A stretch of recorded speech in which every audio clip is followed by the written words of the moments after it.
I said drop it! My voice echoed through the darkness, stretched thin, desperate, like someone else's words crawling out of my throat. Movement ahead. A face twisted in the shadows. Fear, rage, I couldn't tell. Everything blurred except the silhouette and the cold metal glinting in his grip. I pulled the trigger. The kick slammed through my palm, shot up my arm like lightning. The crack split the world open. Cordite bit my nostrils, hot and acrid.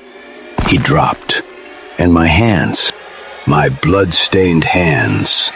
My head snapped up, chair legs scraping against the floorboards. The office swam into focus. Sunlight filtering through Venetian blinds, casting prison bar shadows across my cluttered desk. Sweat had plastered my shirt to my spine.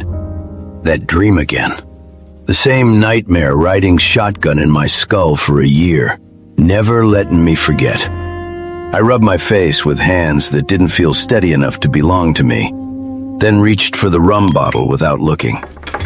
I tilted it toward the grimy ceiling light. Bone dry, not even enough for a memory of a drink clinging to the glass. I pushed myself up, muscles protesting like unpaid workers. The floor pitched slightly, but I found my balance and grabbed my coat off the rack.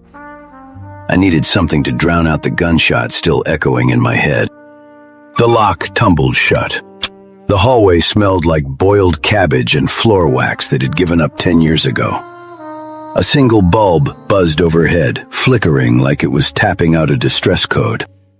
I turned up my collar.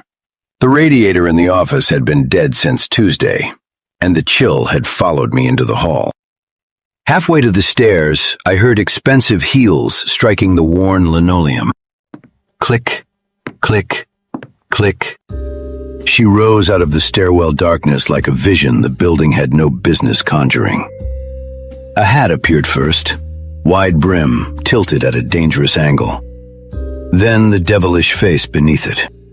Flawless skin stretched over cheekbones that could slice your heart out. Lips painted blood red. Perfect bow shape. The kind of mouth that made promises it had no intention of keeping. She stopped on the top step, stood there in a coat made of something soft and dead. One gloved hand resting on the splintered banister like she was claiming territory. I should have turned around, should have taken the back stairs and kept walking until my legs gave out. But I didn't. That's the thing about a dame like that. By the time you realize what they're going to cost you, you're already reaching for your wallet. She looked at the door behind me, then at me. Mickey Huck? Her voice was smooth, low.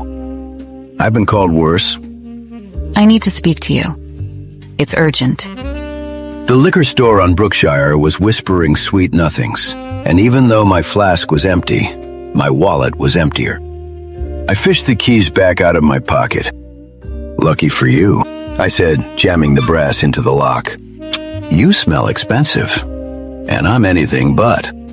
I shoved the door inward and stepped aside. After you. The outer office was dark, my secretary's empty desk standing guard like a sentry that had fallen asleep on duty. Ella kept the calendar turned to the right month, but there hadn't been much else for her to do lately, so I sent her home early. I pushed open the frosted glass door to my private office and flipped the switch. The overhead fluorescent hummed, flickered once, then settled into a sickly yellow buzz. It cast long shadows against the brown leather couch shoved in the corner, the woolen blanket still rumpled from where I'd crashed the last 2 months. I walked behind the heavy oak desk and kicked my chair out. A stack of envelopes sat right in the center of the blotter, red final notice stamps screaming for attention. I swept the stack into the top drawer with the back of my hand and slid it shut with a solid thud. Her gaze started at the scuffed floorboards, traveled up the scarred wood of my desk, and settled on me.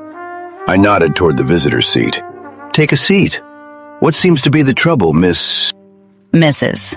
Lang. The title sounded heavy on her tongue. Then her lips curved into a small, sad smile. But please, call me Lucile. Lucile didn't just sit. She poured herself into the chair. She shrugged the heavy coat off her shoulders, letting it drape behind her. Beneath it, the black silk dress clung to her like a second skin. She sank into the chair, the fabric sighing against her stockings as she crossed her legs with a slow, deliberate slide. It's my husband, Gregory. She said the name like it was a bad taste she couldn't spit out. He's an accountant, but I've come to realize he's not the kind who helps you with your taxes in April. What kind is he? He's the kind who balances books for men who don't like paper trails. Powerful men. She picked at a loose thread on her glove. Her hands were trembling, just enough to be noticed. He claims he's working. Late nights, early mornings. Crunching numbers, he calls it. She looked up, her eyes wide and glistening. But I know the difference between ink on a collar and lipstick. I leaned back, the chair groaning under me. The story was old. I'd heard it a dozen times from a dozen different women. But none of them had looked at me the way she was looking at me now. So you want me to tail him? Find out who the lucky girl is? I don't care who she is. Her voice hardened for a split second, a flash of steel, before dissolving back into sugar. I just need the proof. Photos. Indisputable. I need a divorce, Mr. Hook. And a man like Gregory, he doesn't let go of his possessions. Not unless you force his hand. She leaned forward, resting her elbows on the edge of the desk. The distance between us shrank.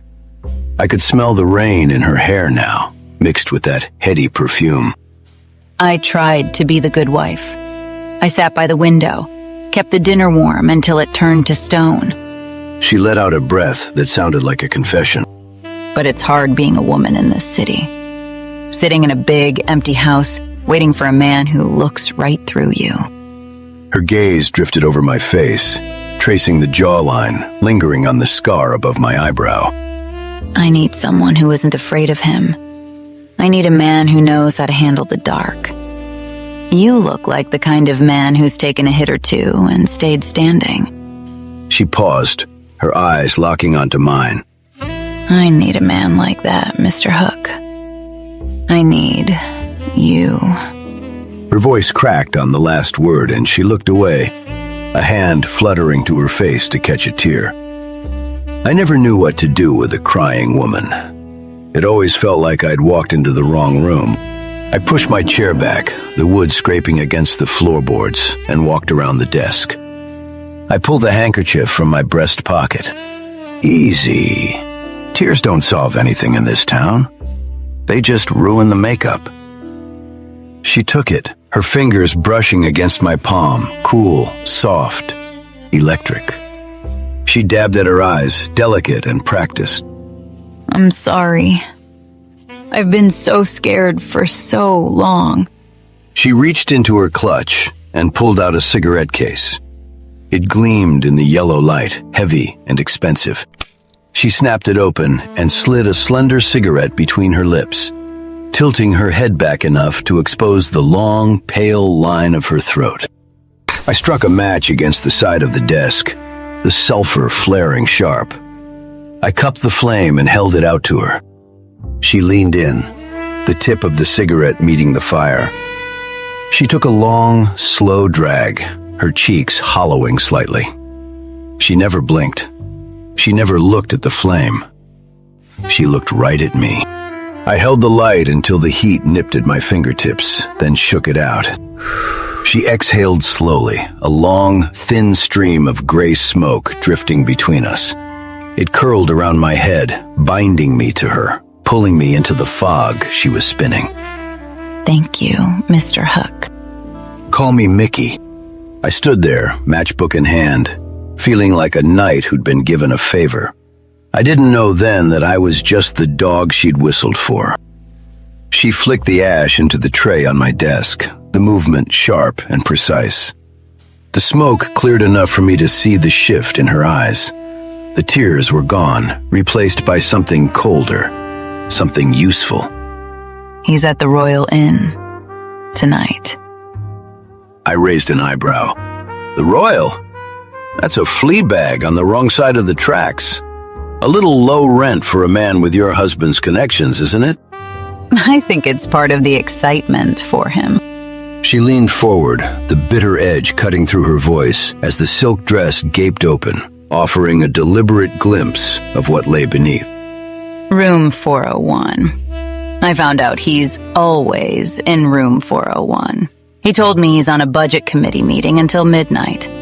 But I know better. He'll be there with her. Room 401. If they're in there, I'll get the proof. Good. Make him hurt Mickey. The way he hurt me. Consider it done. Lucile stood, the silk rippling around her legs like black ink. She turned her back to me, waiting. I picked up the coat from the chair, held it up, and she slipped her arms into the sleeves with practiced ease. She didn't step away. She swayed backward, just an inch, until her shoulders rested against my chest. She turned slowly in the circle of my arms, not stepping back, just rotating until she was facing me. We were close. The kind of close where the air gets thin and the floor feels unsteady. Her face was tilted up toward mine, her eyes wide and dark, searching for something in the shadows of my face. Her gaze dropped to my mouth, then back up to my eyes. Her lips parted slightly. I was caught in the gravity of her, held fast by the fragile, trembling look she gave me. It was a look that said I was the only thing standing between her and the abyss. How much? I swallowed hard. $24 for the night. Without breaking the spell, she reached into her clutch, pulling out the bills. She pressed the cash into my hand, her fingers lingering against my palm, curling around my fingers to close them over the money. 24. She leaned in, slow and certain. My breath stuttered, my body tilting toward hers before my head could protest. But she tilted her head at the last second. Her lips brushed my cheek. It was soft, fleeting, a ghost of a touch that burned hotter than a brand. Thank you, Mickey, for saving me. She pulled back, her lashes lingering on mine for one last, devastating second, leaving me standing there with a fistful of cash and a heart beating too fast for a man who claimed to be dead inside. The door closed, taking the light with it. I raised a hand to my cheek. It still burned. I rubbed it away, but I had a feeling the mark was there to stay. All right, gumshoes, let's clear the air. What you just listened to was a quick prequel to my first published work and short story, The Setup Caper.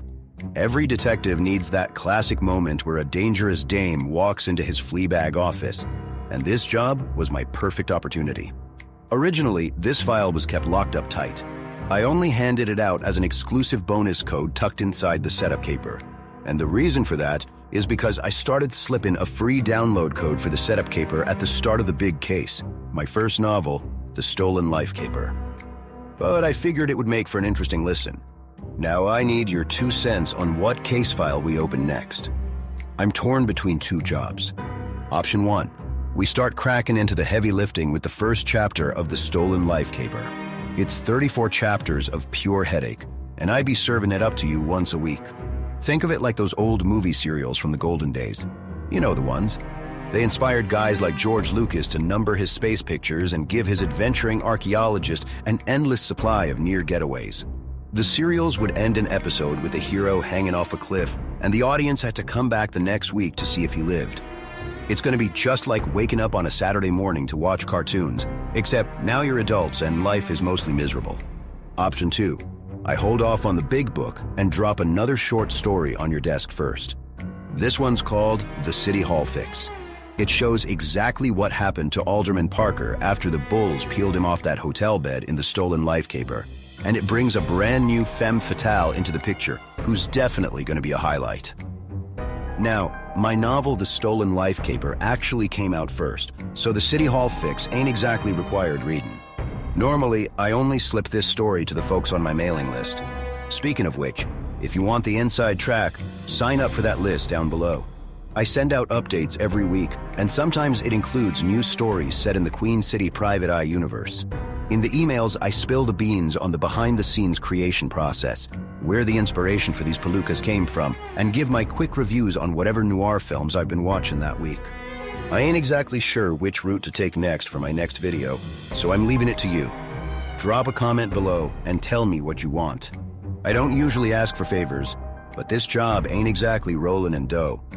Help me out and hit subscribe if you want me to keep sticking my neck out in these alleys. It'll help you see the upcoming videos. Dropping a like wouldn't kill you either. See you on the next case.